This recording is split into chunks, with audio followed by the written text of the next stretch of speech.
Happy birthday, Happy birthday to you. Happy birthday, dear Shuni. Happy birthday to you. May God bless you. May God bless you. May God bless you, Surojit. Happy birthday to you. Hello বন্ধুরা, welcome back to my channel Rumela and you. আরে এরকম মিয়মরে এটা দেখে ভাবছো যে এখানে আমি কেন এসেছি? আমার বরের বার্থডে সেলিব্রেশনের কেক নেওয়ার জন্য। ম্যাওকে স্কুলে ছাড়ার পরে আমি আর বৈশাখী গোলবাজারে চলে গেছিলাম। বৈশাখীরও কিছু টুকটাক দরকার ছিল, আর আমিও কিন্তু ওর জন্য একটা সুন্দর দেখে হোয়াইট ফরেস্ট কেক নিয়েছিলাম। আর দেখো, এদিকে কয়েকদিন আগেই সিমইটা রাখা ছিল। আমার বর সিমই পায়েস খেতে খুব ভালোবাসে, তার জন্য ভাবলাম ওর বার্থডেতেই বানাই। আর দেখো, আমরা দুজনে এই সরু সরু যে সিমইটা হয় সেটা কিন্তু খুব ভালোবাসি, তাই জন্য এটাকে ভালো করে ঘিতে লাল লাল করে ভেজে দুধটা একদম ঘন করে রেখেছিলাম, সেই দুধের মধ্যে কিন্তু সেদ্ধ করে নিলাম। তো আমার বরের সিমই পায়েসটা বা যে কোনো পায়েস এইভাবে পছন্দ, যে দুধটা থাকবে একদম ঘন ঘন, মিষ্টিটা থাকবে একদম হালকা, আর সুন্দর একটা মাইল্ড এলাচের গন্ধ আসবে। আর দেখো, এই নলেন গুঁড়োর রসগোল্লাটা কিন্তু আমার মা নিয়ে এসেছিল। মা, বাবা, তাতাই, তিথি ওরা হঠাৎই এসেছিল।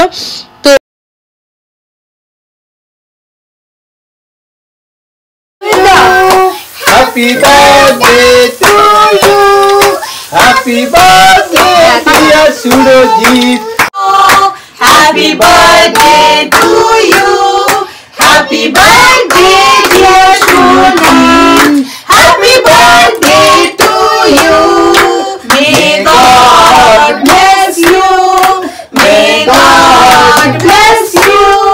May God bless you. বাবা মা ওরা কিন্তু ভালোবাসার টানেই চলে এসেছে। তেমন কোনো কথাই ছিল না যে বাবা মা আসবে বা তেমন ভাবে কিছু হবে। হ্যাঁ, আমরাই একটুখানি কেক ঠেক কাটতাম, ভাই আসার কথা ছিল, বাট বাবা মা তাতাই তিথি সবাই চলে এসেছিল।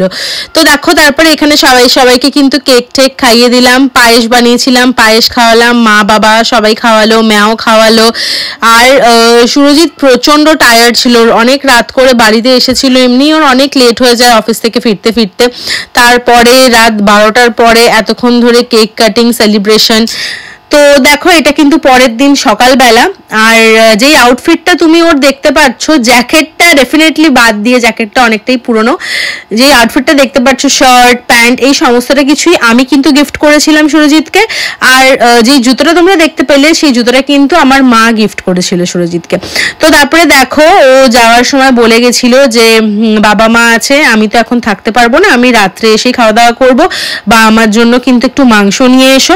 তাই দেখো, এখান থেকে কিন্তু ইন্দার মোড়ের থেকে কিন্তু গুলামে মুস্তাফার দোকান থেকে কিন্তু মাটন কিনে নিয়েছিলাম আমি আর ভাই এসে। তারপরে তিথি সুরজিৎকে গিফট করবে, তাই জন্য হচ্ছে স্পেন্সারে এসেছিলাম। আর দেখো, এটা কিন্তু হচ্ছে অজয় বাকলির বাড়ি। এই বাড়িটা দেখতে আমার এত সুন্দর লাগে। আমার বরের কাছে শুনেছি, এই বাড়িটার পাশ থেকে আগে যখন বাস যেত, তখন মানুষেরা ভাবতো এটা হয়তো কোনো একটা মন্দির, অনেকে পয়সা ছুড়ে দিত। তো তারপরে দেখো, এখানে মাটন অলরেডি বসে গেছে। আর এইদিকে কিন্তু মানে মাছও আমি রেডি করে রেখেছিলাম, কারণ আমার মাটন রান্না করা হতো না, ভাইয়ের ডিউটি বেরোনোর মধ্যে, ভাইয়ের বিশিফট ডিউটি ছিল, তাই জন্য কিন্তু মাছও রান্না করবো বলে মাছটাও রেডি করে রেখেছিলাম। ভাইকে মাছ, ডাল ঠাল এই সমস্ত কিছু দিয়েছি। আর আমরা কিন্তু পরে মাটন দিয়ে ভাত দিয়ে খেয়েছি। এখন তোমরা বলতে পারো, ও যার বার্থডে সেই নেই, বাট মাটন রান্না হচ্ছে। আরে দেখো, মনের টানটাই হচ্ছে আসল ব্যাপার। আর যেখানে আমার বরই বলে গেছিল, সেখানে তো আমাকে করতেই হয়। তারপরে দেখো, রান্নাবান্না কমপ্লিট হওয়ার পরে আমি কিন্তু ছাদে চলে গেছিলাম পুজো দেওয়ার জন্য।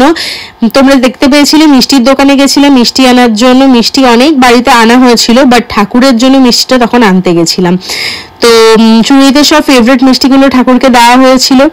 আর আমার এই ব্লগটা কেমন লাগলো সেটা কিন্তু অবশ্যই আমাকে কমেন্টে তোমরা জানিও। ছোটখাটো সেলিব্রেশন হয়েছে, বাট সেই সেলিব্রেশনে আলাদা একটা ফিলিংস ছিল, আলাদা ভালোবাসা, আলাদা টান ছিল।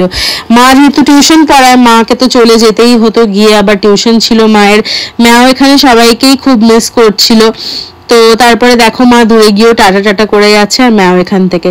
তো অবশ্যই আমার পাশে থেকো, সাথে থেকো, ভালোবেসো আর আমাকে কমেন্টে জানিও আমি তোমাদের জন্য যেই ব্লগগুলো বানাই সেটা তোমাদের কেমন লাগে। আমাকে কিন্তু অবশ্যই এই জিনিস